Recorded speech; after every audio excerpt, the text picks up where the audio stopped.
Hello. I guess I'm live. Not quite ready yet. Sorry, I was a little late. Um, yeah, the powers of heaven are being shaken, and people would rather talk about other stuff. Because, you know, the prophets in the Bible, the prophets of God that wrote the scriptures, what does it matter what they say or saw or what matters about their testimony? Probably nothing, right? Oh boy. So, for all the people sleeping out there, uh, they're going to be launching something on Monday, or they're going to attempt it. And I was looking for it, and I don't know why I can't find it. I'll have to just type it in. Bear with me. SpaceX is launching their super heavy for an orbital launch. So let's see. Here it is. Let me just read you a little bit of the description. Live in 2 days. Hey, Corey. So, SpaceX is starting as soon as Monday, April 17th, for the first flight test of a fully integrated Starship and Super Heavy rocket from Starbase in Texas. Not like it matters to anyone, because, probably no one believes that God's throne's in heaven, right? And that sending pointy, dart-shaped rockets with fire coming out the back is probably not a big deal at all to God, right? If you can't tell, I'm being sarcastic, because there's a curse that everyone's just ignoring, and it goes over the face of the whole earth. It's, like low Earth orbit. That's a curse on this world. That's something that people don't realize is going to destroy this world. The sky is going to be changed forever. And I don't know when it's going to happen, but guess what? This rocket that they're launching on Monday is the biggest rocket ever launched. By quite a bit. Let's see here. Starship is a fully reusable transportation system. Okay, so I wish I could show you guys pictures, so we're just going to watch a video. If, there's I guess it's all just what the prophets said. It's going to be ignored. So it's one kind of discouraging thing about this topic is this is going to be ignored. I guarantee it. Nobody's going to expect the sky to do anything except for the prophets that wrote about it, and people like me, because they clearly saw things flying over the face of the earth that were flying, and they were very, very loud, and they moved the foundations of the earth out of their place, and the stars fell from the sky. The stars fell, and they wrote about it. All the many, many, many prophets, but they also wrote that their words would be made of none effect. So let's see if we can try to make them of some kind of effect. I mean, a lot of people want to talk about weird stuff. Like, it's weird stuff. Like, like theological BS. Like, I don't even know where to go with it. Hey, Buzzin23 and Delirious Radio. I just don't even know. If you can tell, I'm just kind of like in a ranty mood. Because it's just, Jesus is going to come like a thief in the night. No one's going to expect him to do what he's going to do. And there's a reason why he's going to do it. Because if he doesn't, everyone would die. So, when that comes. But, let me get out of here and mute my mic. And let's just pay attention a little bit to some of the things that we have access to in the Word of God that most people ignore. Like almost everybody. I hope you don't. So, let's give this a look. I got a few videos out. I just want to watch them with you. And maybe I'll stop if I have something to add. But we'll see.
overarching optimization is what is the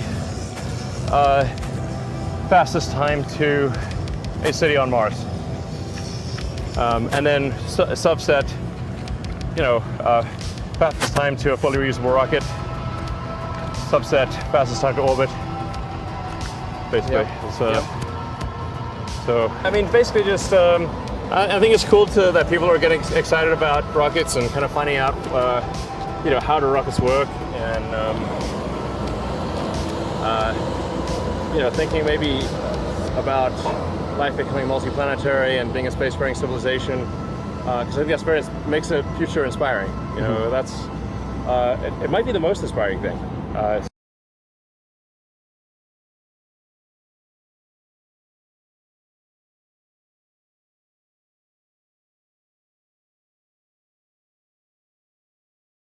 Maybe I gotta add myself to the stream. I don't know if you guys can hear me. Sorry. Listen to what he's talking about. He's saying exactly what the Bible says that the son of perdition would say. He's saying exactly the same words. Okay, we need to nest among the stars. We need to. He's blaspheming God's tabernacle and those who dwell in heaven. This is not. It's even hard to realize.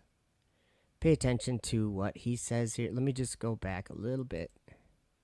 I think it's cool that people are getting excited about rockets and kind of finding out how do rockets work, and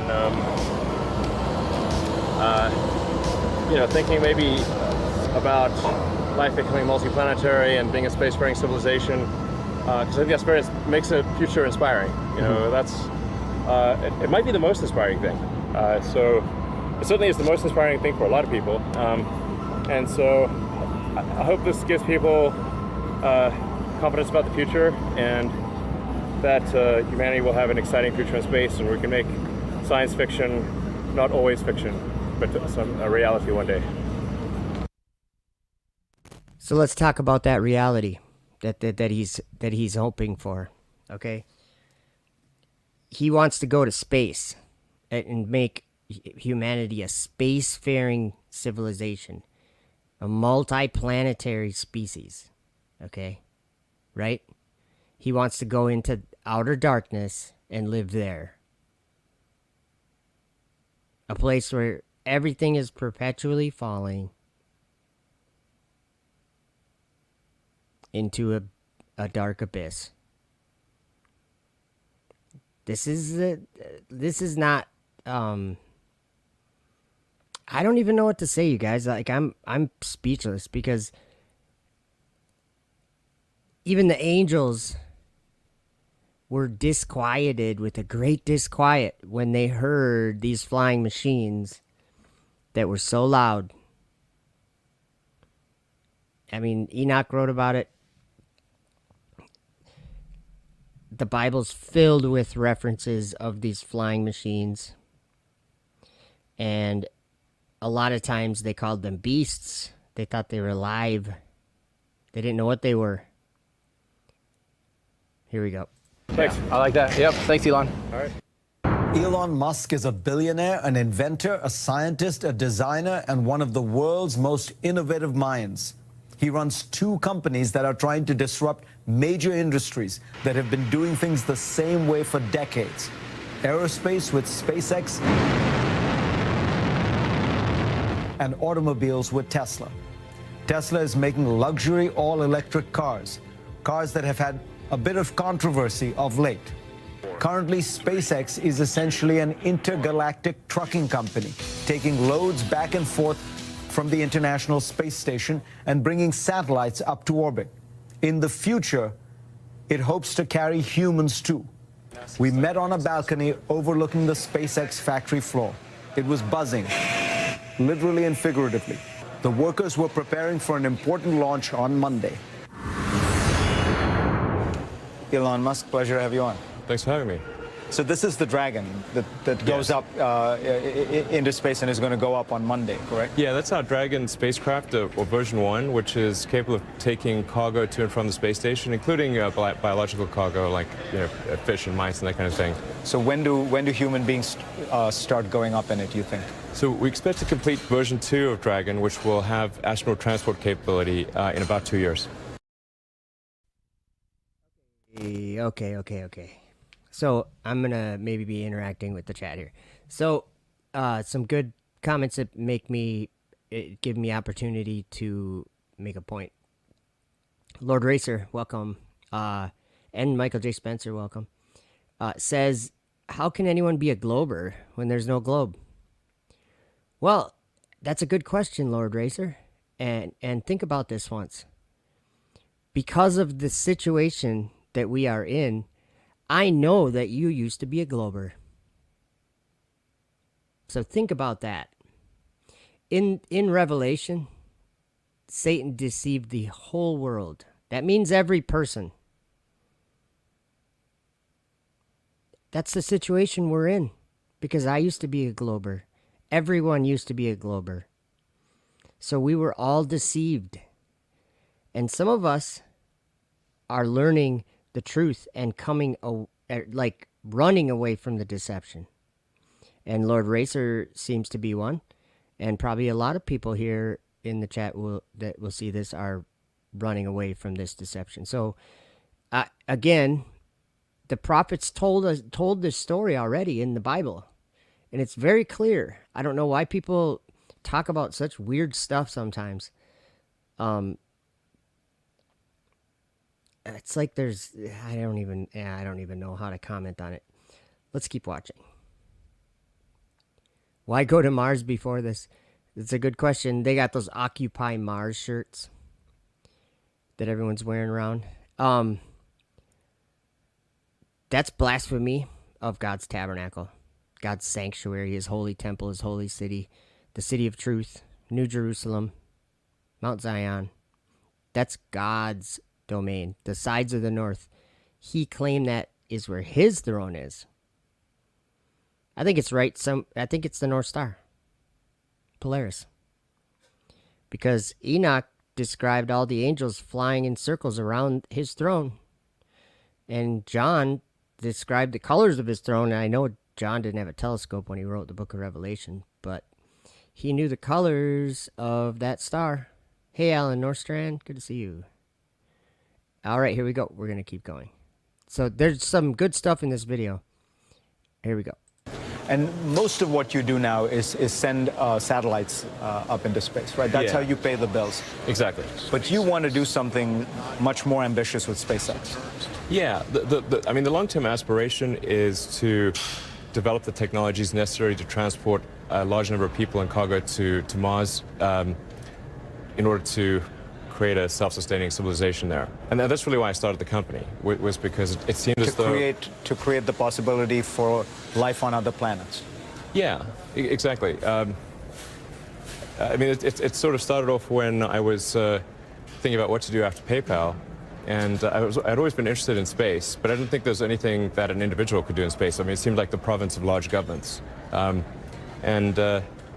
I sort of started looking into it, and I went to the NASA website to find out when we're going to Mars. Because it seems like, obviously, that is the next thing after the moon. And I couldn't find anything.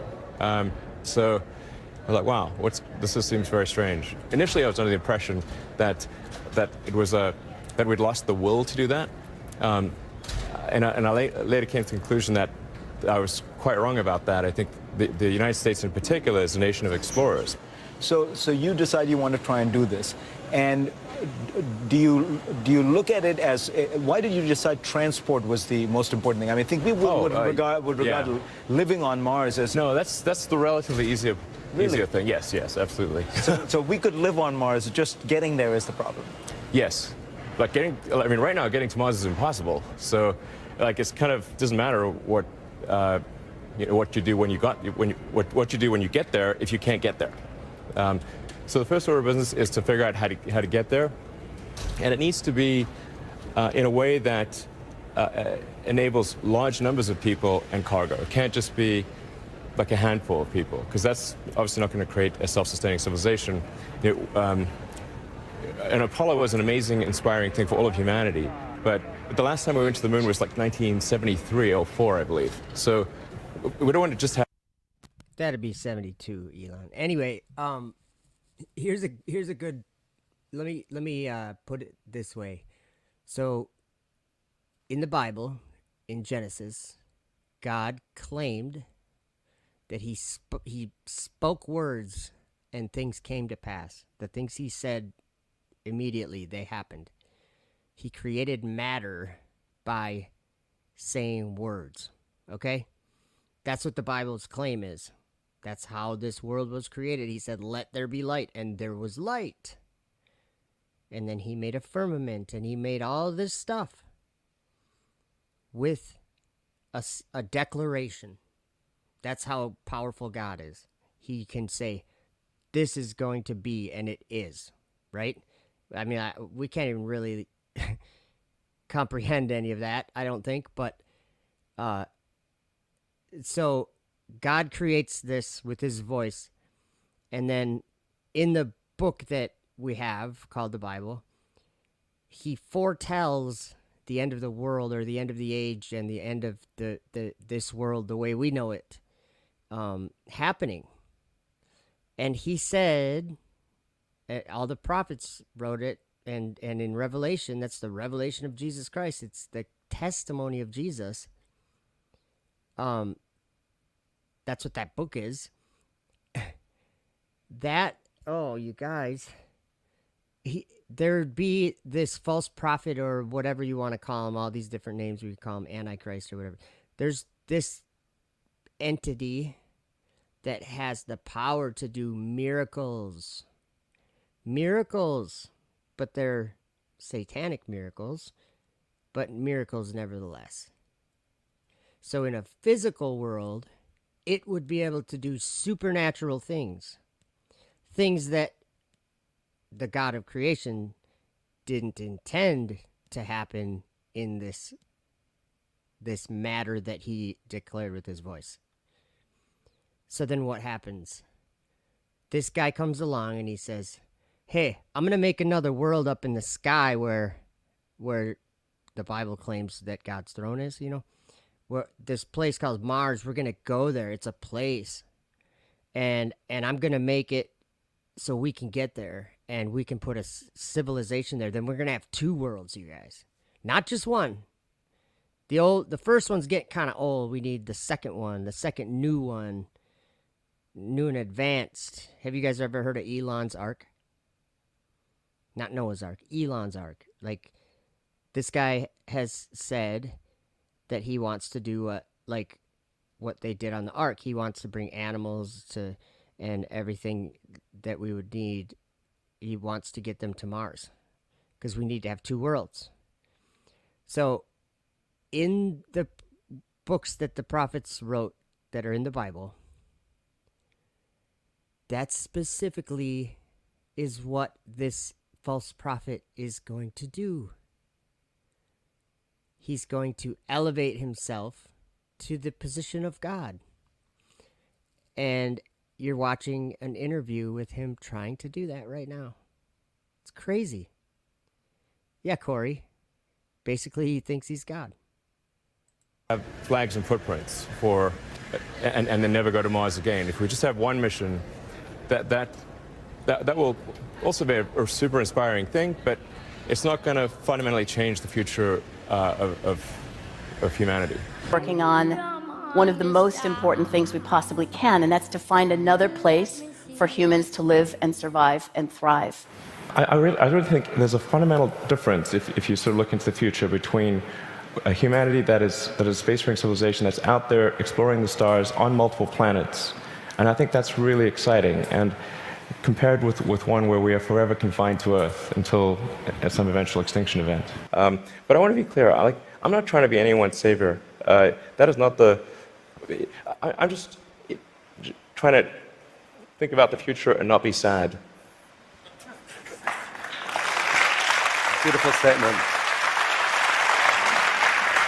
I think everyone here would agree that it is not, none of this is going to happen inevitably. The fact that in your mind you dream this stuff, you dream stuff that no one else would dare dream, or no one else would be capable of dreaming at the level of complexity that you do. The fact that you do that, Elon Musk, is a really remarkable thing. Thank you for helping us all to dream a bit bigger.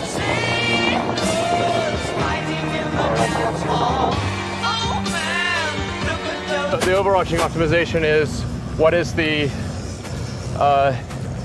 fastest time to a city on Mars, and then subset, fastest time to a fully reusable rocket, subset fastest time to orbit. Basically, so I mean, basically just I think it's cool that people are getting excited about rockets and kind of finding out. How do rockets work, and thinking maybe about life becoming multiplanetary and being a spacefaring civilization, because I think that makes the future inspiring. That's it might be the most inspiring thing. So it certainly is the most inspiring thing for a lot of people, and so I hope this gives people confidence about the future, and that humanity will have an exciting future in space, and we can make science fiction not always fiction, but a reality one day. Thanks. I like that. Yep. Thanks, Elon. All right. Elon Musk is a billionaire, an inventor, a scientist, a designer, and one of the world's most innovative minds. He runs 2 companies that are trying to disrupt major industries that have been doing things the same. So I think it's repeating. I don't know what the deal is. We already watched this part and that part. Okay. I don't know why it repeated there. Maybe I think I might have bumped a button. Sorry, guys. Oh, yeah, we were on Gwen Shotwell. Yeah, she's talking about the same... She's the CEO of SpaceX. She's talking about the same thing. We need another world. Possibly can, and that's to find another place for humans to live and survive and thrive. I really think there's a fundamental difference if you sort of look into the future between a humanity that is a spacefaring civilization that's out there exploring the stars on multiple planets, and I think that's really exciting. And compared with one where we are forever confined to Earth until at some eventual extinction event. But I want to be clear. I'm not trying to be anyone's savior. That is not the. I'm just trying to think about the future and not be sad. Beautiful statement. I think everyone here would agree that it is not, none of this is going to happen inevitably. The fact that in your mind you dream this stuff, you dream stuff that no one else would dare dream, or no one else would be capable of dreaming at the level of complexity that you do. The fact that you do that, Elon Musk, is a really remarkable thing. Thank you. Sorry, guys. I think it's repeating, but let me find... Because I know we already watched that too. Okay, another one of Elon Musk's companies is called Neuralink. I don't know if you guys have heard about this. This is weird, scary stuff too. Donna Moss, welcome. Yeah, I like what you guys are saying in the chat. I pretty much agree with all that. I mean, it's weird stuff. And I think it's because we see different. I see different than I used to. Before, I probably would have gotten into this stuff. Like, thought it was cool. But not now. My eyes have been opened. And that is not something I did. So that's pretty cool. It's something that happened, I believe, supernaturally. It's not me changing the way I see things. So here we go. Let's watch this.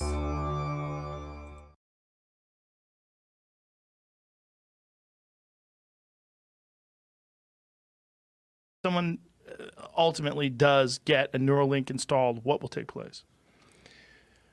Well, for version 1 of the device, it would be basically implanted in your skull. So, but it would be flush with your skull. So you basically take out a chunk of skull, put the Neuralink device in there. You'd put the electrode, you'd insert the electrode threads very carefully into the brain, and then you stitch it up, and you wouldn't even know that somebody has it. So then it can interface basically anywhere in your brain. So it could be something that helps cure, say, eyesight, like returns your eyesight, even if you've like lost your optic nerve type of thing. Really? Okay, so let's make a list. So remember, I was talking about the prophets wrote about this, this world hero that would come, but he would actually be doing miracles to deceive people. Think about that. Think about that. Okay, so then this guy's telling you that his device, and he's not just saying it, he's like, they've tested it out in animals, and it's pretty weird. But so it's going to give you, it's going to heal the blind, okay? That's what he just said. Let me go back just a little. Let's see, where are we? Okay. Eyesight, like returns your eyesight, even if you've like lost your optic nerve type. Okay. Do you hear that? I like how he says type of thing after that. Like how if you never had an optic nerve type of thing. But so it's the claims that he's making that are like straight out of the Bible. I don't know how people would ignore this. Like I don't think many people. I think a lot of people that read the Bible have their kind of they're looking at this guy and going, something's up with this guy. But there are some that like think he's the cat's meow, and I'm like, no, he's trying to tread the kingdom that is coming. He's trying to like tear that down and wreck it. That's what he's trying to do. And it's going to appear that he wins, right? But he's making a big mistake. But anyway, heal the blind. Everything. Really? Yeah, absolutely. Hearing, obviously. I mean, pretty much anything that it could, in principle, fix almost anything that is wrong with the brain. And it could restore limb functionality. So if you've got interface into the motor cortex, and then an implant that's that's like a microcontroller in your muscle groups, you could then create a sort of a neural shunt that restores somebody who's a quadriplegic to full functionality.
I'm not trying to be anyone's savior. Like they can walk around, be normal. Whoa. Yeah. Returns your eyesight. Okay, guys, I think I was just talking that whole time, and I think I had myself muted. So I don't know if you heard it. But I was just saying that this guy is an imposter. He's a copycat of the Son of God. The things he's saying, the claims he's making, the places that he's sending his rockets are all places that the Son of God owns healing the blind. And then there's another weird kind of thing. Sorry, guys. Yeah. Welcome, Jewish Samaritan. So yeah, he's doing all these things, or he's claiming all these things. That's what I would say. He's claiming all these things.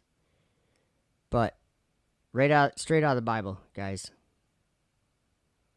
Even if you've like lost your optic nerve type of thing, will fix almost anything that is wrong with the brain, and it could restore limb functionality. So that restores somebody who's a quadriplegic to full functionality, like they can walk around, be normal.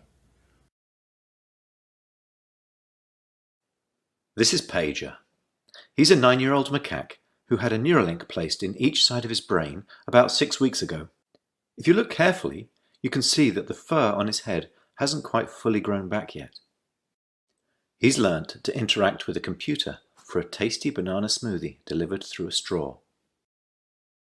We can interact with the Neuralinks simply by pairing them to an iPhone, just as you might pair your phone to a Bluetooth speaker. The links record from more than 2,000 electrodes implanted in the regions of Pager's motor cortex that coordinate hand and arm movements. Neurons in this region modulate their activity with intended hand movement. For example, some might become more active when he moves his hand up, and others when he moves it to the right. By recording from many neurons and feeding their activity into a decoder algorithm, we are able to predict Pager's intended hand movements in real time.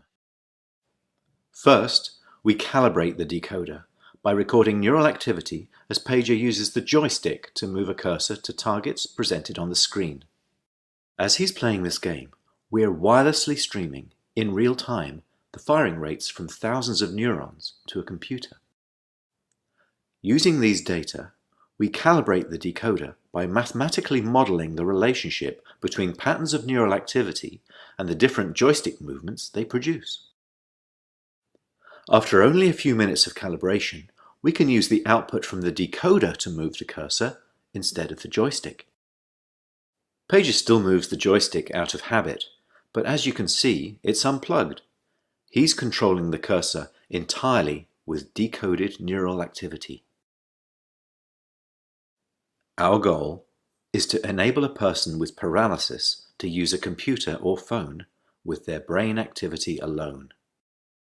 Because they wouldn't be able to move a joystick, they would calibrate the decoder by imagining hand movements to targets. One of the things the Neuralinks allow Pager to do is to play his favorite video game, Pong. To control his paddle on the right side of the screen, Pager simply thinks about moving his hand up or down. We've removed the joystick altogether. Now that he's up to speed, let's increase the difficulty and see how well Pager can play with the Neuralink.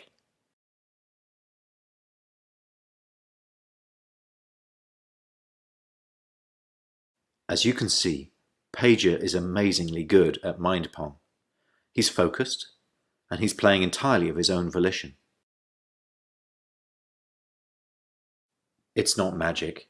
The reason Neuralink works is because it's recording and decoding electrical signals from the brain. Great game, Pager. And what better reward for a monkey than a banana? We still have challenges spanning many fields of engineering, so if you're good at solving hard problems and want to change people's lives, even if you've never worked with the brain before, we would love to hear from you. We could resume the dream of Apollo. The goal of SpaceX really was to make as much progress as possible to advance rocket technology to the point where hopefully we can establish a colony on Mars. Dream of Apollo. It's a good day to be. This event is something that all of humanity can get excited about. It's just a fundamentally positive, good thing. I think we need more positive, good things in this world. This is hopefully the first step on a journey towards a civilization on Mars, life becoming multiplanetary, based on the moon and expanding beyond Earth, and life becoming a multi-planet species, life becoming multiplanetary for. Okay, so I just wanted to point out, there was this crazy guy when Jesus was on the earth. There's this crazy guy that had a bunch of evil spirits, like demons, inside of him. And Jesus asked the guy, or the demon, what his name was. And he said, Legion, for we are many. So there was many demons in this guy. And Jesus cast them into a herd of swine.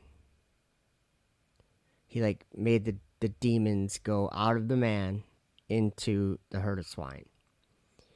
And you know what's interesting is this guy with that Neuralink thing we just watched about.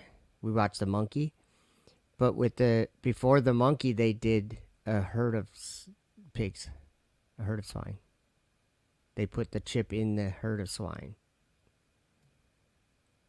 This guy I'm just saying, for those people that have even a general idea of the story that happens in Revelation. There's like a lot of things in there that you don't know, nobody knows.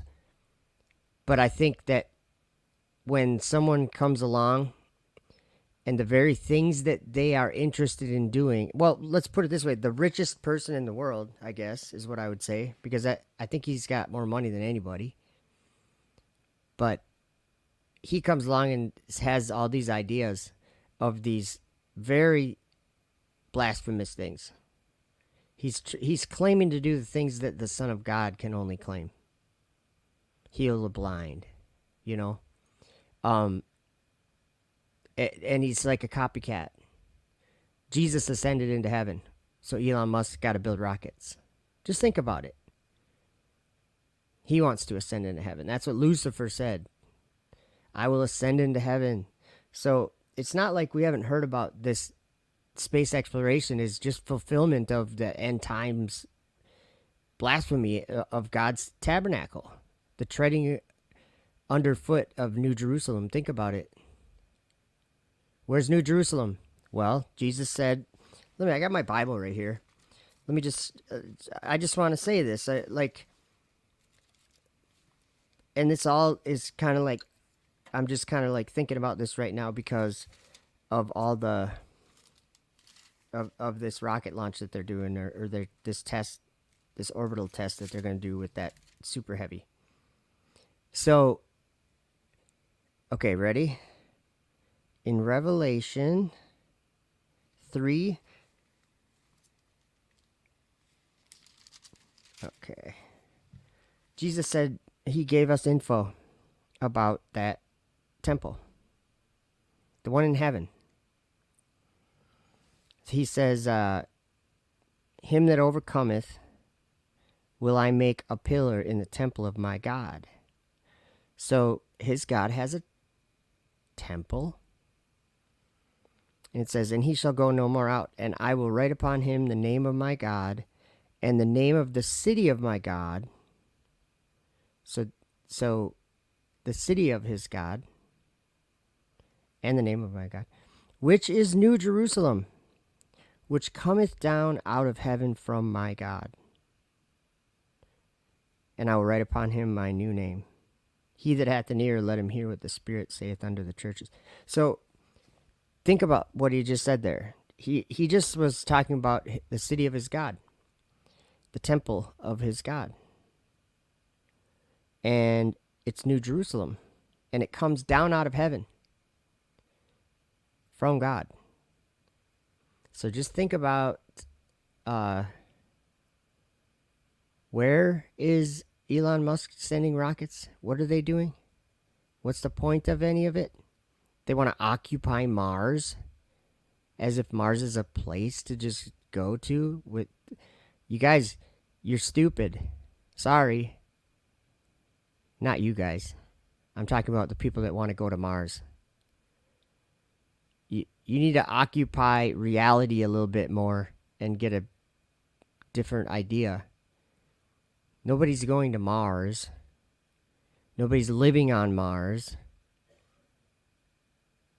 Why would anyone want to go to Mars? There's nothing on Mars, if it's even a place. And it's a light that probably looks like a place. Anyway, here we go. The first time in the 4.5 billion year history of Earth. I think this is hopefully the first step on that journey. Fundamentally, the future is vastly more exciting and interesting if we're a spacefaring civilization and a multi-planet species than if we're not. You want to be inspired by things. You want to wake up in the morning and think the future is going to be great. And that's what being a spacefaring civilization is all about. It's about believing in the future and thinking that the future will be better than the past. And I can't think of anything more exciting than going out there and being among the stars. It will require a tremendous amount of innovation and technology development to make going to orbit and ultimately beyond orbit a routine matter where thousands and perhaps ultimately millions of people can travel to other planets. That's what we really need to achieve over time. That's obviously a very difficult goal, but that's seeming increasingly real with what happened today. Getting people to orbit, finally after 18 years. If we are able to increase the rate of innovation, then life can become multiplanetary. This is the goal we should strive for. Yeah, human spaceflight was always the goal, the fundamental goal of SpaceX. Well, like I said, to create the technologies or help create the technologies necessary to make life sustainably multiplanetary. I cannot emphasize this enough. This is the thing that we need to do. We must make life sustainably multiplanetary. It's not one planet to the exclusion of another, but to extend life beyond Earth. I call upon the public to support this goal and to think about this goal and think about how important it is and how fundamental it is to the future. It's ultimately all about life beyond Earth.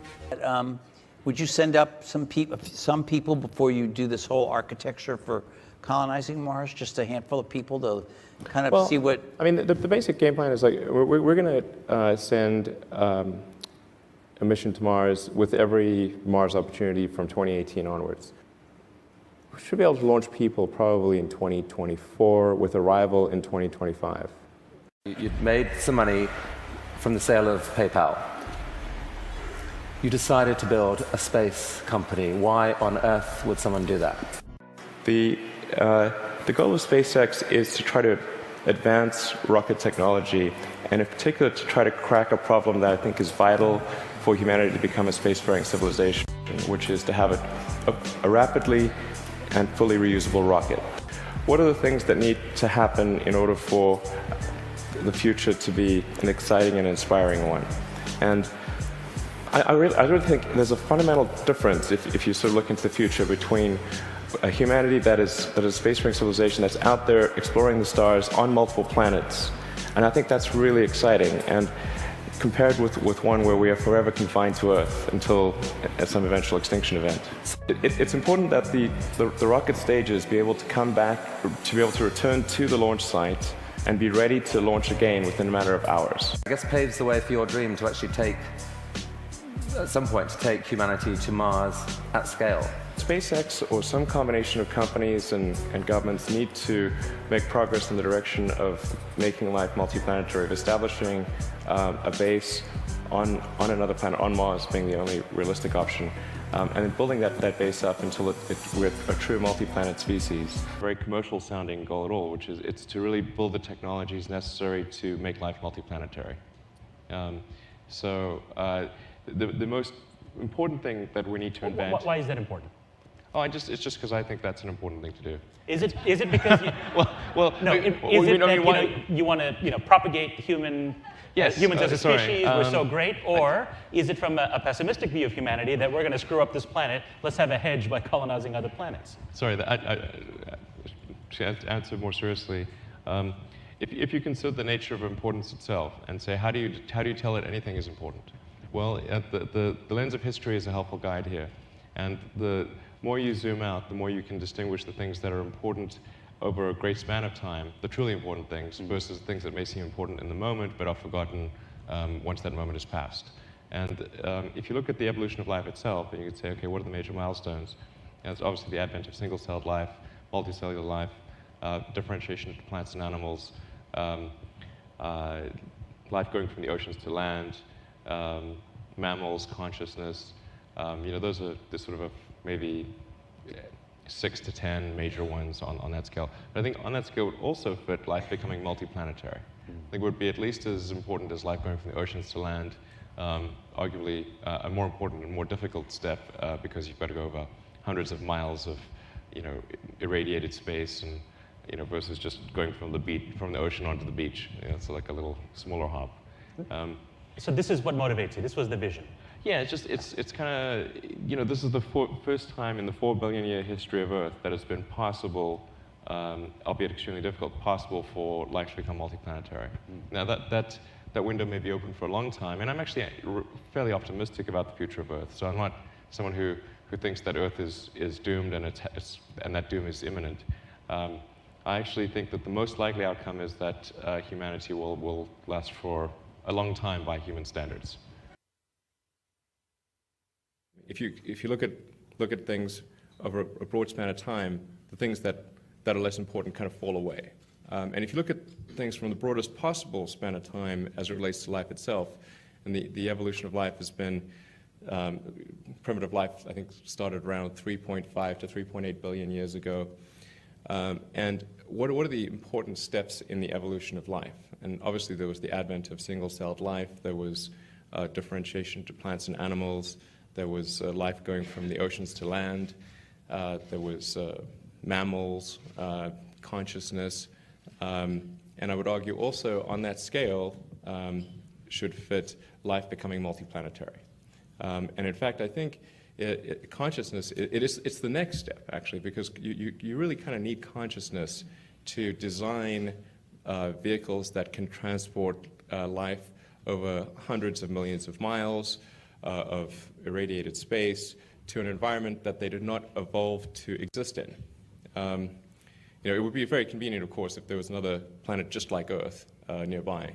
But that's unlikely and as it turns out, not the case. I think if one could make a reasonable argument that something is important enough to fit on the scale of evolution, then it's important. And maybe worth a little bit of our resources. If it's something like 0.25% of the GDP, that would be okay. I think most people would say, okay, that's not too bad. But you don't want it. You want it to be some sort of number that is much less than we spend on healthcare, but maybe more than we spend on lipstick. Something like that. And I like lipstick. It's not like I've got anything against it. Propulsive landing. Getting the basic infrastructure of being able to reuse these rockets.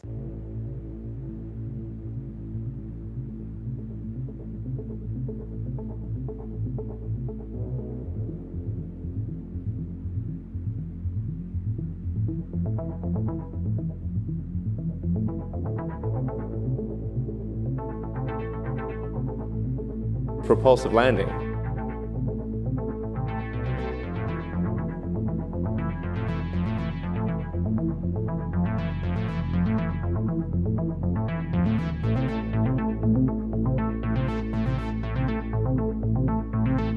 Getting the basic infrastructure of being able to reuse these rockets. You're going to do a final burn here in just a moment.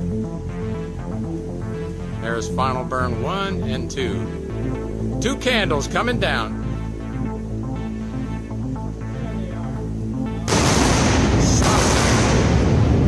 Double sonic booms.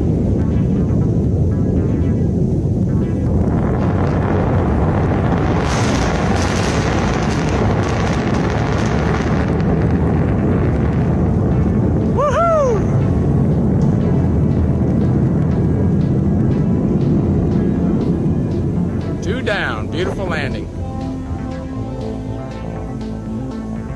I see two standing.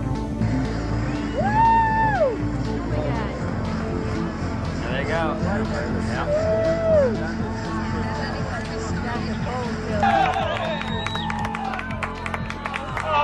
Fuck yes!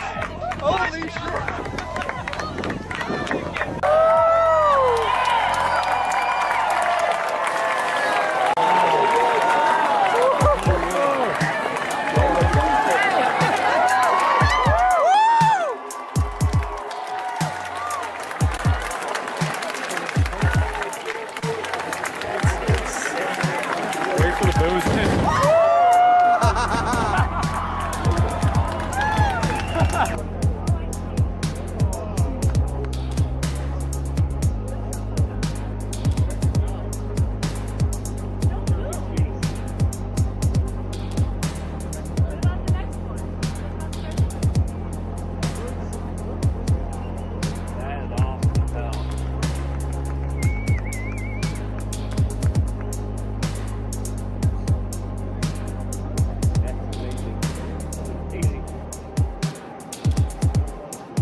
I believe that it's important for the future to be a spacefaring civilization and ultimately be out there among the stars. And I think that's the exciting, inspiring future that I think certainly people in this room want.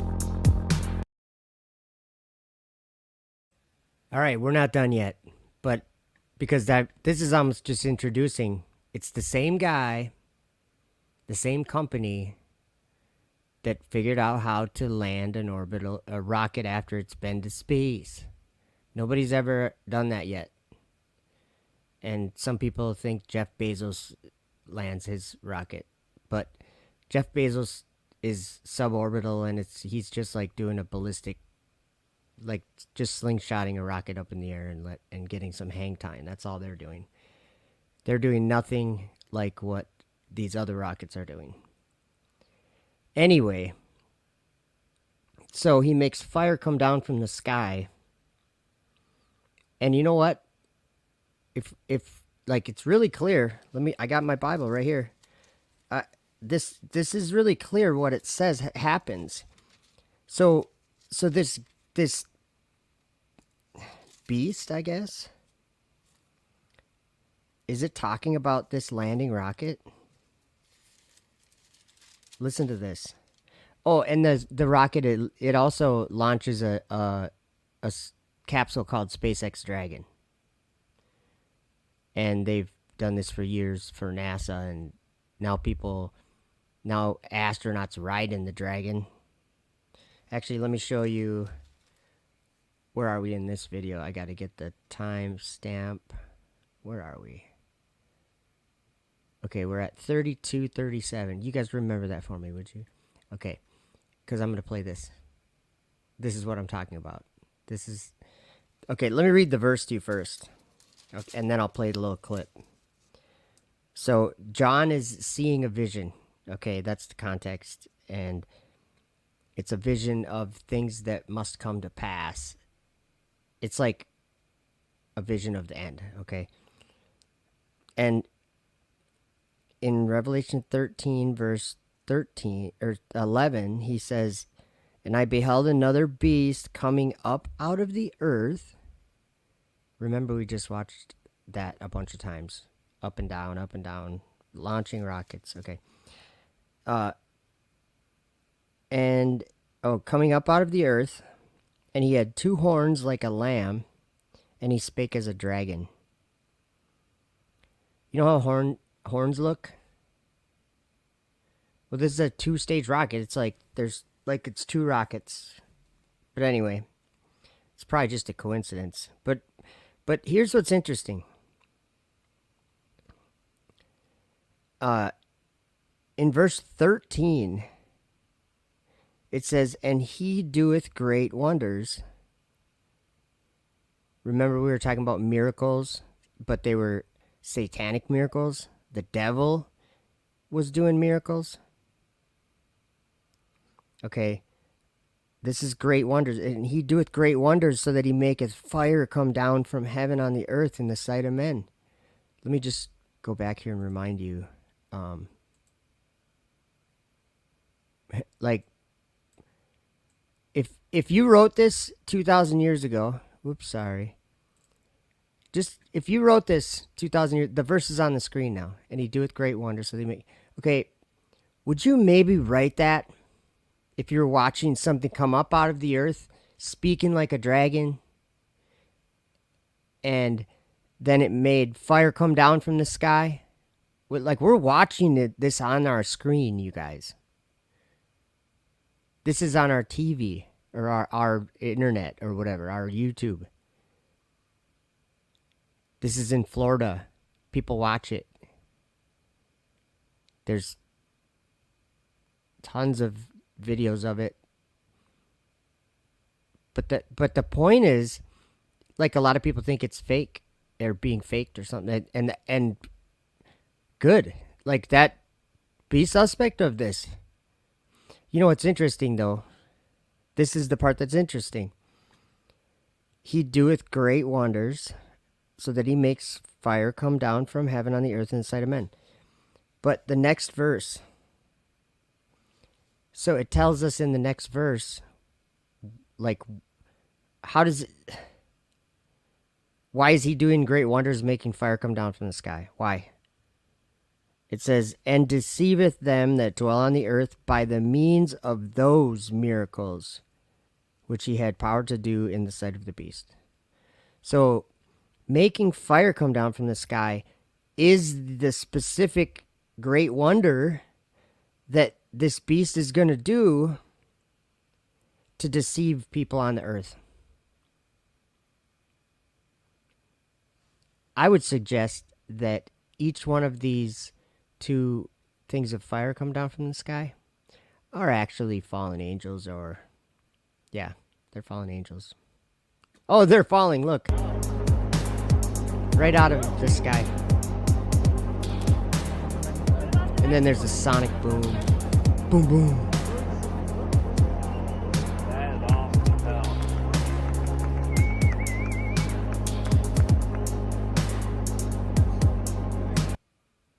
Okay, anyway, we'll check that out in a minute. We were at 32:37, but I wanted to play this clip because this is just like weird. This is Gwen Shotwell, I think that's her name.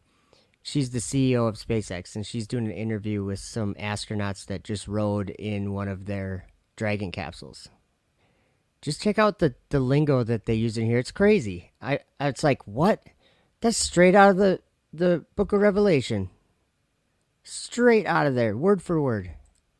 Feel to ride in a dragon on top of the beast named Falcon 9. Yeah, wow. I tell you, I don't know if there's words really to properly describe what that felt like. You talk about sitting on a dragon on top of the beast, and it definitely was. You knew you were going somewhere. And this one was a little bit longer, so we actually had to live in dragon for quite a while. Ride in a dragon on top of the beast named Falcon 9. And I beheld another beast coming up out of the earth. And he had two horns like a lamb, and he spake as a dragon. Sitting on a dragon on top of the beast. Yeah, wow.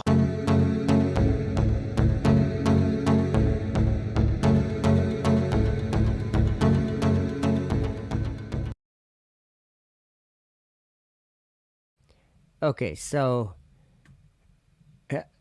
that one of them beasts that Daniel saw had great iron teeth. That's crazy. We're going to be talking about that. So we need to go. I think we're close. Okay, it kept my place. That's awesome. Okay, so what do I do? Add to stream. Okay, here we go. Back to our original video. Oh, cool. It worked.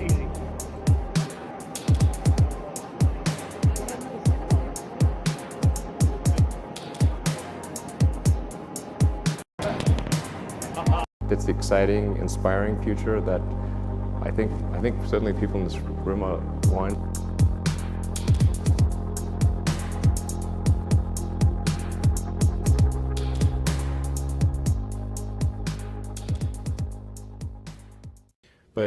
the thing that's really important to revolutionize space is a rapidly reusable rocket.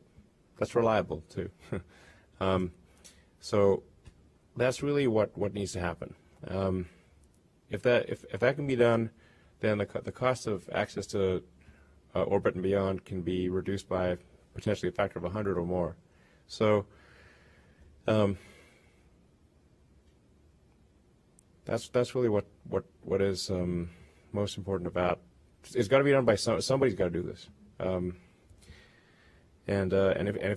if you have rapid and complete reusability, then that opens up. That is the gateway to the heavens. 1, 0. Whoa! What did he say? So he's really mistaken. He's going to a place that he thinks is called the solar system. He's going to there with their rockets, and they're going to a place. It's a dark place. It's all dark there, and they fall. So once they're there, once they reach that place, they're falling continuously after that. That's not the heavens. You don't have a gateway to the heavens. You have a gateway to the bottomless pit, dude. Man.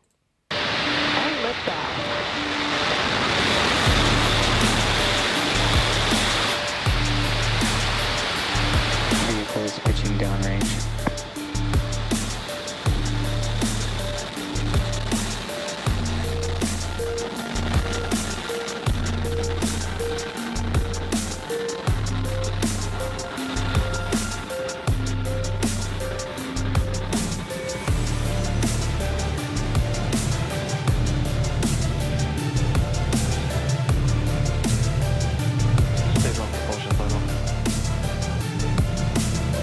What a beautiful day for a rocket launch here. As you can see, Falcon 9 has successfully lifted off from Pad 40 at Cape Canaveral Space Force Station, carrying our stack of 60 Starlink satellites to orbit. Moments ago, we throttled the engines down in preparation for max Q, or the maximum aerodynamic pressure that the rocket will see. The vehicle is supersonic.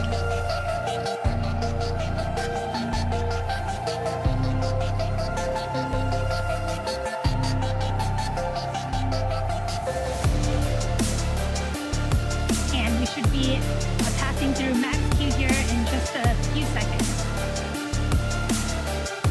Vehicles reached maximum aerodynamic pressure. We just passed through max Q.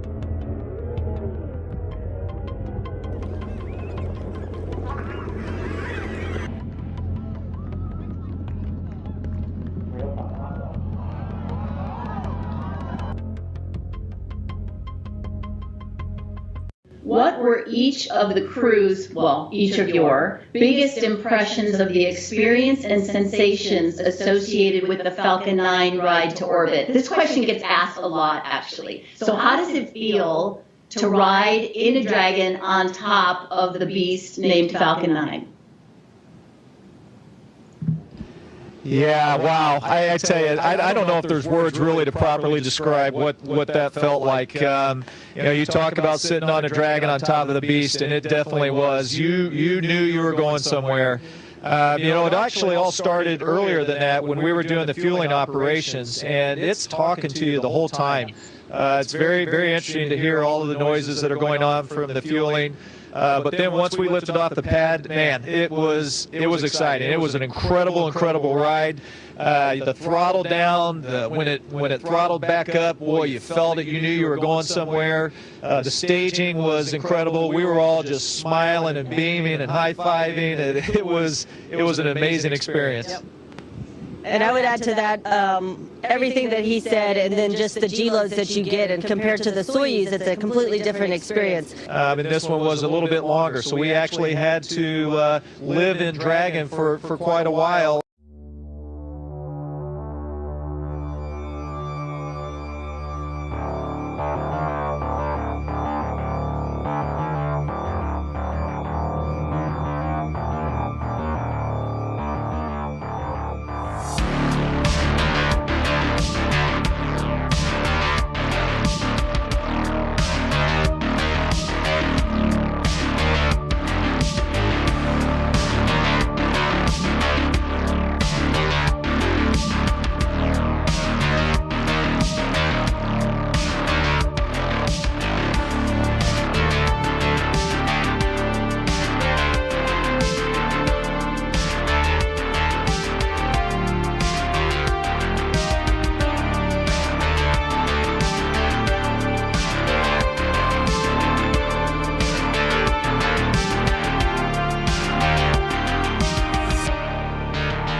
Okay, so I don't know if you noticed that.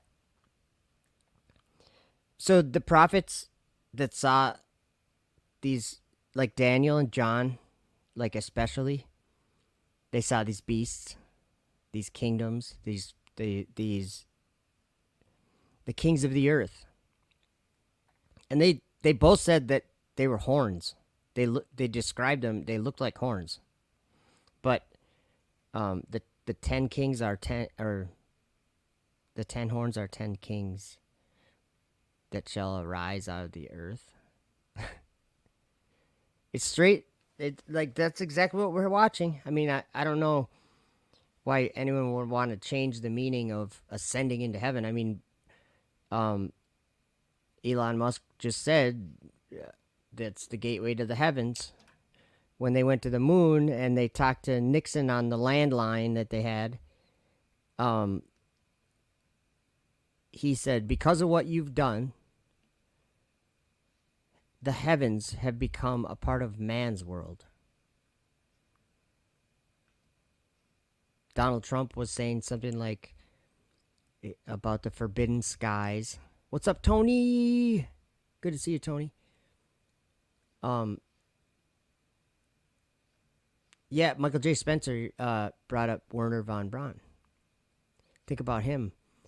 On his tombstone, it says, what is it? I got my Bible here, so I'll look it up. It's I can't even think of what it's in Psalm. Is it Psalm 119 or something?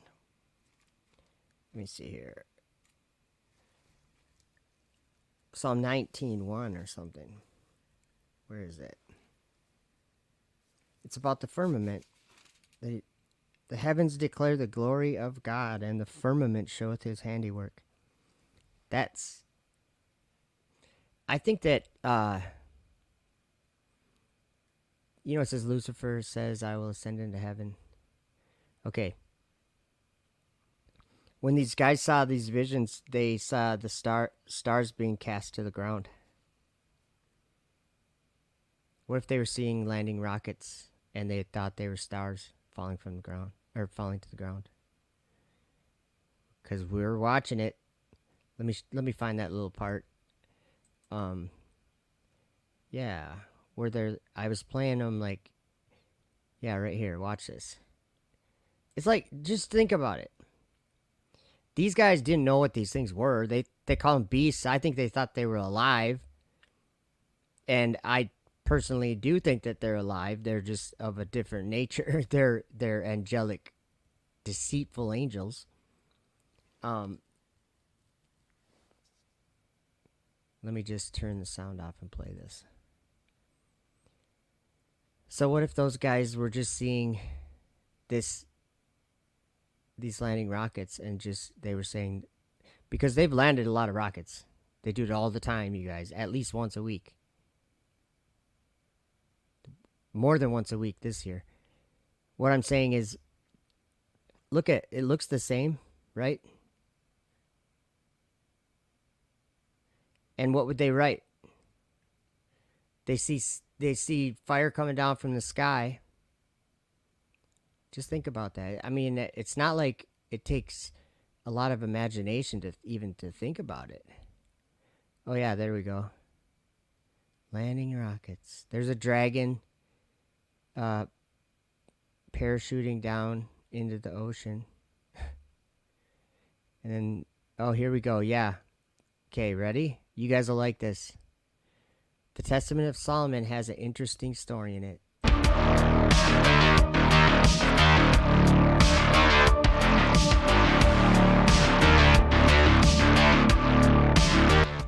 After that I sent Ephippas to fetch to me the demon that is in the Red Sea, and commanded them to bring with them the great pillar. And after a while I saw the pillar being borne through the air, and was astonished at the strength of the two demons.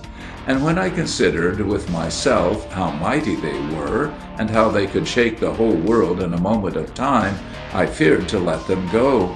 I made therefore a circle about them in the air with my ring, and said, Stay there. And the demons stayed, holding the pillar sloping between heaven and earth. And there they are to this day. And if anyone looks, he can see the pillar sloping in the heavens, but the demons he cannot see. But when they let fall the pillar, then will be the end of the world.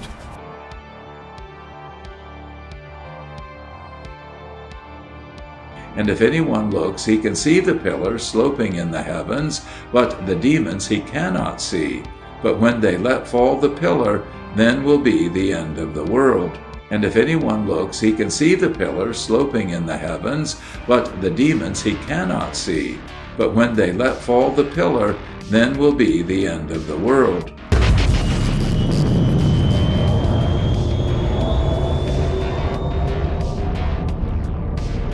There was the first video. Are you guys ready for... Let's see here.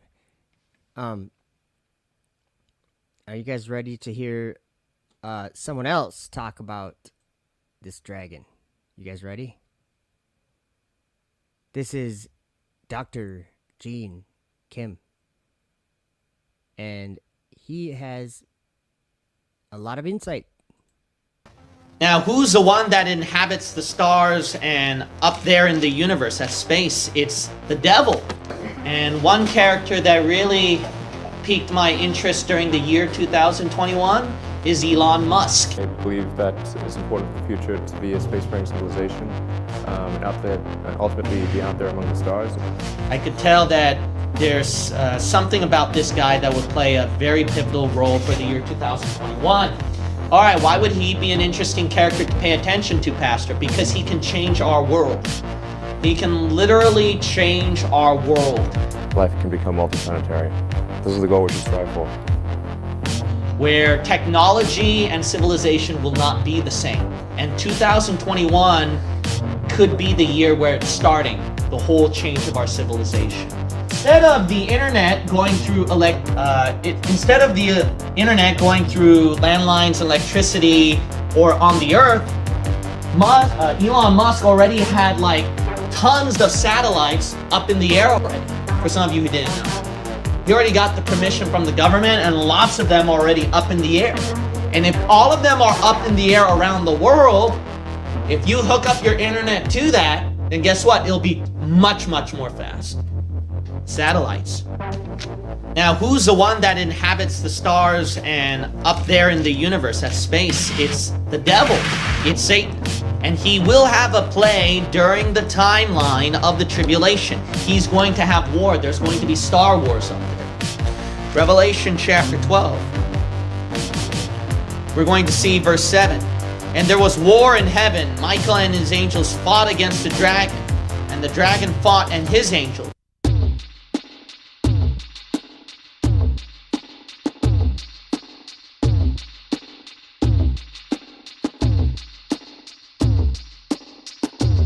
And prevail not.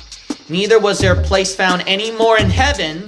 And the great dragon was cast out, that old serpent called the devil, And Satan, which deceiveth the whole world, he was cast out into the earth.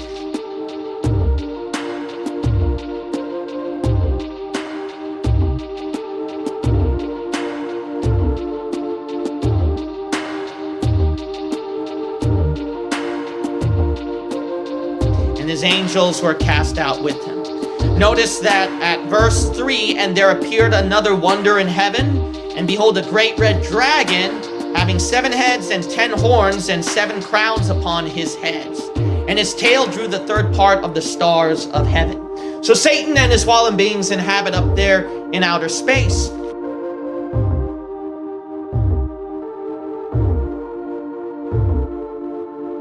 But remember, the Bible says he's the prince of the power of the air.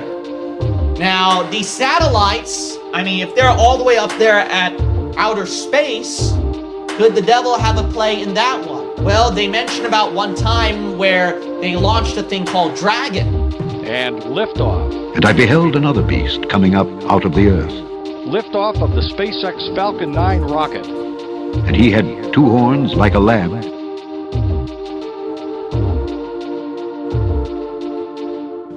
And he spake as a dragon.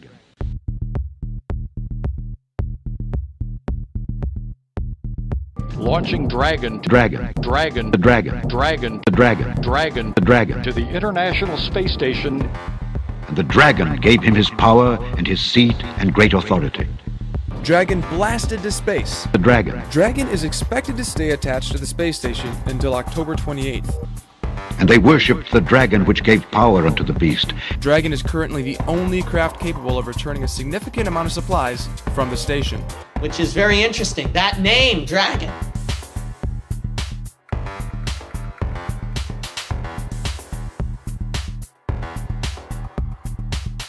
And Satan is right up there at the stars, and then now people are launching a thing called Dragon, and Elon Musk is launching all these satellites up there.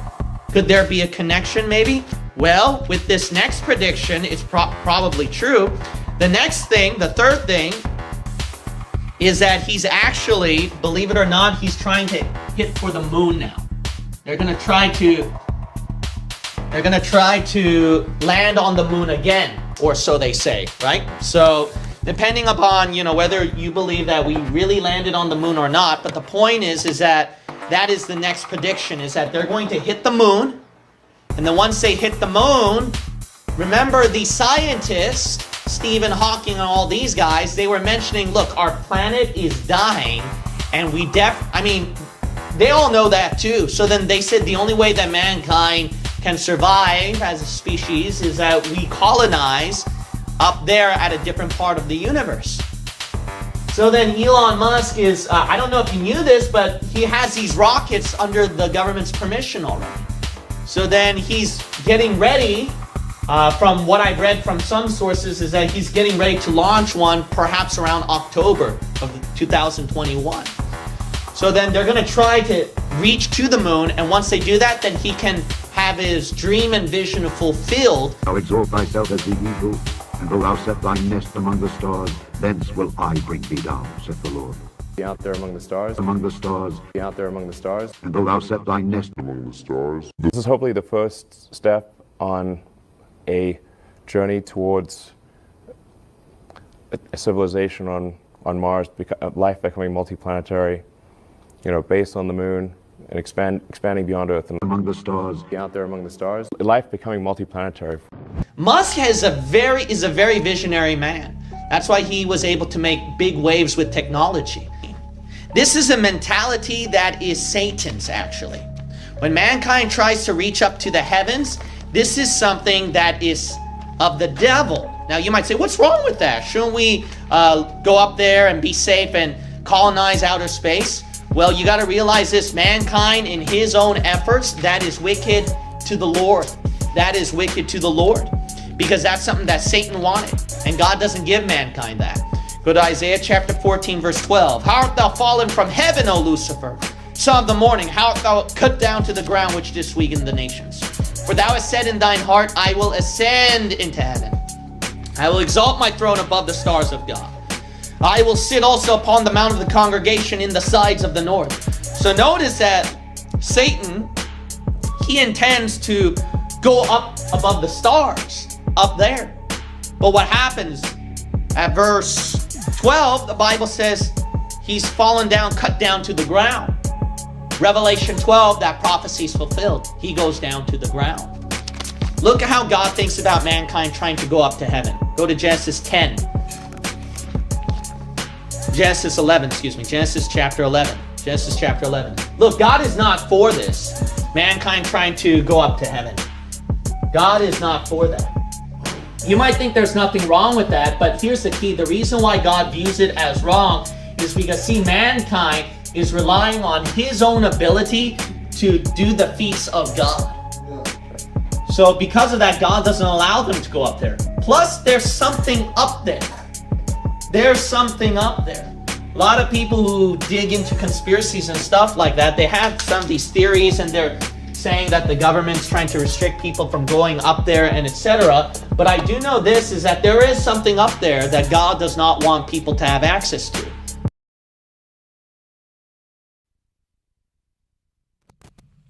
Yeah. Think about it. There's something up there. First of all, there's the firmament. Second of all, there's New Jerusalem. That's what I believe. But there is something that Satan wants mankind to try to get access to up there. Look at Genesis chapter 11 and verse 4. And they said, "Go to, let us build us a city and a tower, whose top may reach unto heaven. And let us make a name," see that? "Lest we be scattered abroad upon the face of the whole earth." That's why God scattered them. Why? When mankind unites, they become a civilization, they increase their technology, and the unity becomes stronger, and then they try to play God. That's why technology, the Lord, we were able to use it to glorify the Lord, to reach many souls out there, but you got to realize that the origins of technology, it's actually bad. It's actually bad because that's something where it unites mankind even more together, and then mankind and humanism and civilization increases into what? What God always prevented throughout history, a Genesis 6 civilization. They built those pyramids, why? Because there's that seeking up to go up to heaven. Look at Genesis chapter 11. What did God do? He says, verse 7, "Go to, let us go down, and there confound their language, that they may not understand one another's speech." All right, going back to Revelation chapter 12, then the question is this: can mankind attain it? So this is what I believe. At chapter 12, verse 9, Satan and his fallen angels cannot have access to outer space. That's important. But what if Elon Musk accomplishes it? And then, God forbid, as time passes by, there are human beings and people who reside over there and then start to make a colony. Well, that brings up something very interesting then. If that's the case, then the interesting thing is, if the people are colonizing in outer space towards a civilization on Mars, life becoming multiplanetary, based on the moon, and expanding beyond Earth and among the stars. Out there among the stars, life becoming multiplanetary. And remember, during Revelation chapter 12, tribulation is already underway, right?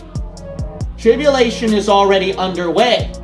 So you got some time where people are residing there, tribulation is already underway, and not only that, Satan and his fallen angels are residing in space that time. Then Genesis 6 could be much faster than you think. They could be what? Mingling with the seed of man up in space. And then they can have their warfare against what? Michael and his archangels. We built a civilization. We built power. Now let's try to fight God up in heaven. But then what does God do? He casts them down. So Elon Musk's dream with all of his billions comes to nothing. To nothing. To nothing. To nothing.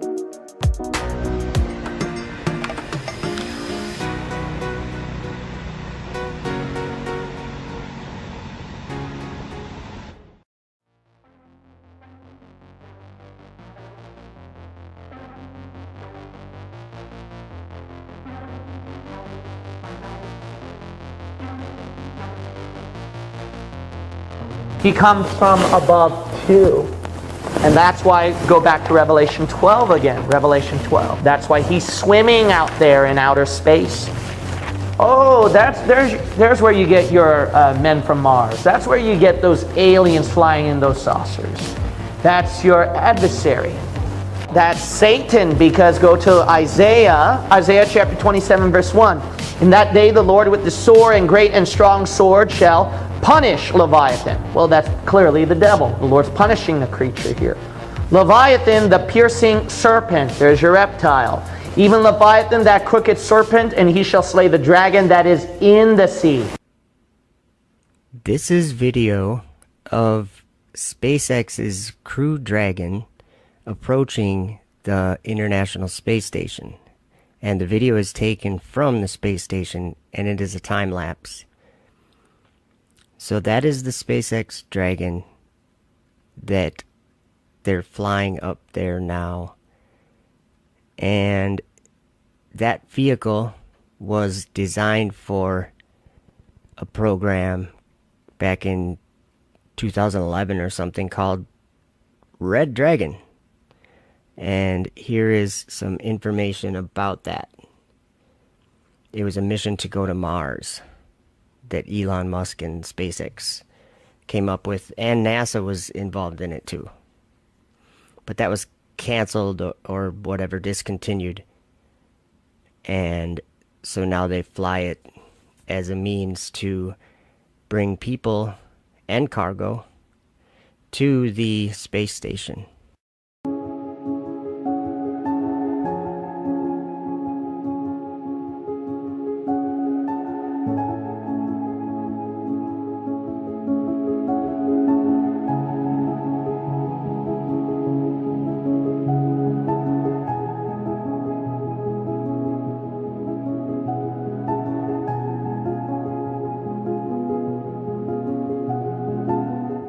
Where is he swimming? That's the idea. Where is he swimming? He's swimming in the sea. All right, let me go back. I wanted to show you that image. Okay, right here, down at the bottom of the screen, that's the Dragon capsule. I just want to remind the Bible believers out there, this is in the Bible. Right here in the book of Revelation. Let's see here. Yeah, Corey. The rocket has black scales like a dragon. It has a heat shield it's like I wish I could show you an image of it, but I can't right now. So in Revelation 13, that same chapter we were reading, the beast that he saw before that beast that spoke like a dragon, it says, and they worshiped the dragon which gave power unto the beast. Look on your screen. It's like a cargo vehicle, and now it brings astronauts. It's on your screen, like feeding the beast. Just think about it, like that. They worship the dragon. Okay. And it was given him unto him to make war with the saints and to overcome them. I hope he's not overcoming us. And it was, and all that dwell upon the earth shall worship him, whose names are not written in the book of life of the Lamb slain from the foundation of the world.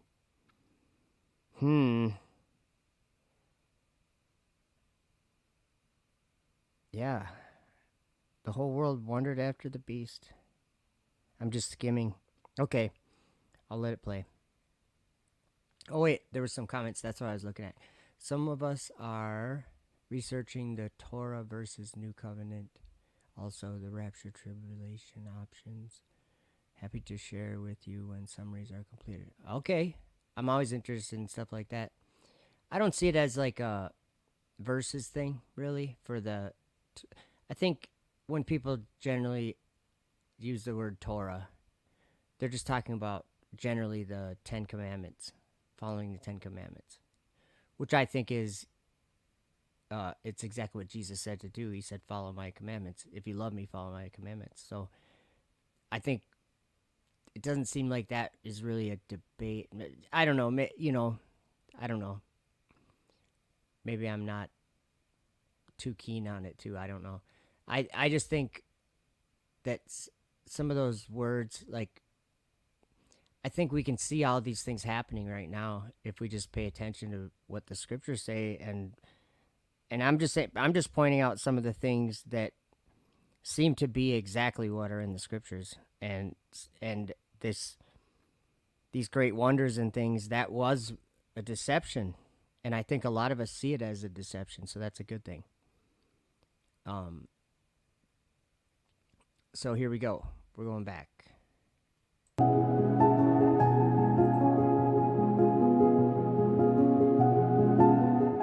Where is he swimming? That's the idea. Where is he swimming? He's swimming in the sea.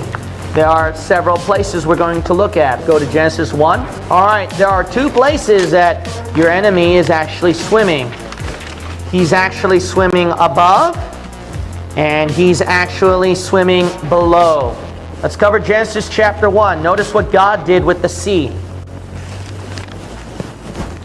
The Bible says in Genesis chapter 1, and then we'll read verse 6. And God said, "Let there be a firmament in the midst of the waters." Okay, so this firmament is somehow this middle thing, okay, whatever it is. Let's call this firmament for now. We don't know what it is, but all we know, it's something that's called a firmament that's in between. In the midst of the what? Waters. So in other words, this firmament has to divide waters from above to below. Now, is that true? Yes, it is above and it is below, because keep reading that passage, it shows there, let it divide the waters from the waters. And God made the firmament, and God divided the waters which were under the firmament, right? And from the waters which were above the firmament. So let's say this is firmament, water below, water above.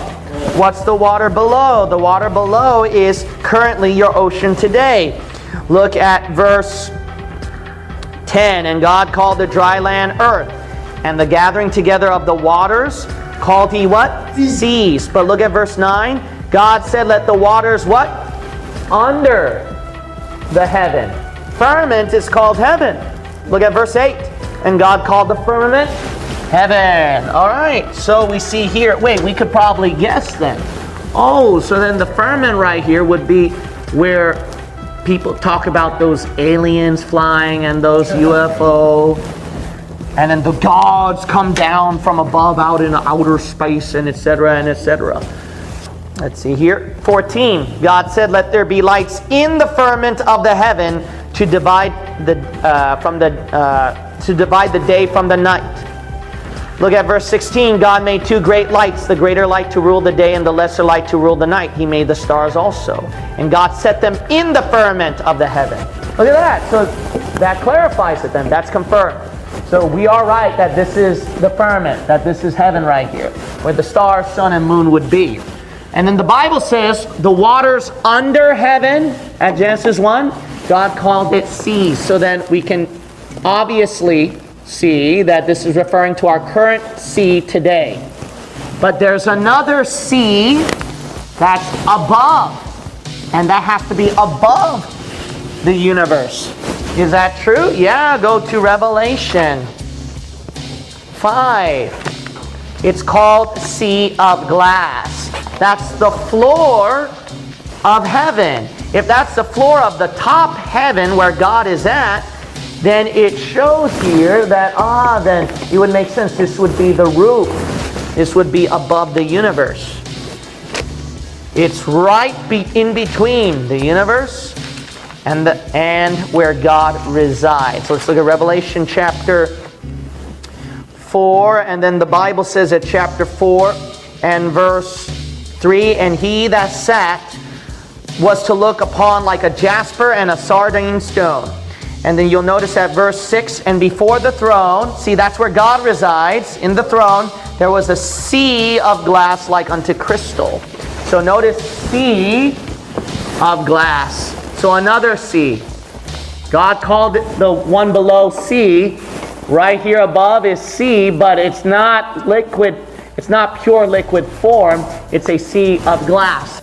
So we understand that Satan, this is his dominion. Amos 9. So then several places that Satan will come out of is he can come from below. Look at Amos chapter 9. He can come out of this sea here. He can come out of this sea. Look at verse 2. Verse 2. Though they dig into hell, then shall mine hand take them. Though they climb up to heaven, thence will I bring them down. Notice God was talking about heaven above and what? Hell beneath. You notice that? All right, he called this hell beneath. If this is hell beneath, then notice what God worded. Up heaven, down hell. And notice the up and down again. Verse 3, and though they hide themselves in the top of Carmel, I will search and take them out from thence, and though they be hid from my sight in the what? Bottom of the sea. Bottom of the sea. What's below the sea? Hell. Hell. That's pretty obvious. If you go lower and lower, the lowest part would be actually bottom of the sea. That's the closest you can get to hell. A region that's closest to hell is bottom of the sea. Out of everything that you go throughout the earth. So the bottom of the sea, would Satan be there? Read the next part. Thence will I what? Command the serpent, and he shall bite them. He comes from above too. And that's why, go back to Revelation 12 again. Revelation 12. That's why he's swimming out there in outer space. Oh, there's where you get your men from Mars. That's where you get those aliens flying in those saucers. That's your adversary.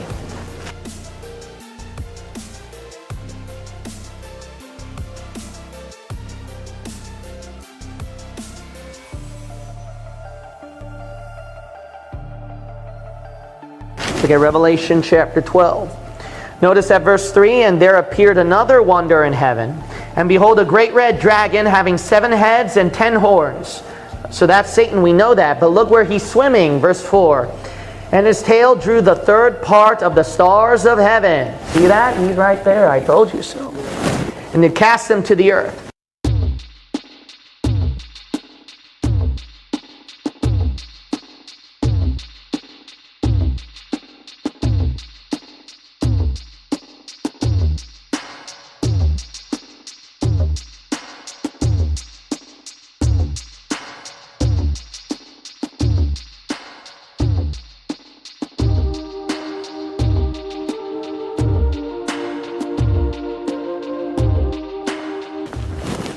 So that's where you get your alien activity from. That's where you get that strange stuff where people are scared, not just below, but from above. Here's something interesting. If you look at below as you go through the sea, it gets darker and darker. Right. All right, and then if you go up there throughout outer space, you go to something that's darker and darker too. Why? Because Satan is known as the Prince of Darkness.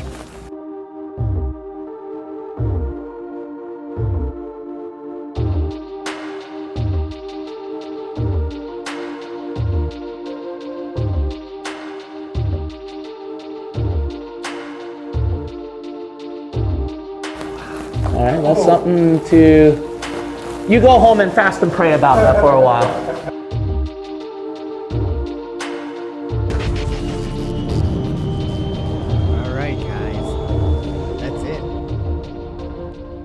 Be deceived. Don't believe in any of that stuff that has to do with any of that. That's all I gotta say. It's no good. So yeah, I'll be watching that thing on Monday. That's messed up. But yeah, have a good one. Thanks for coming.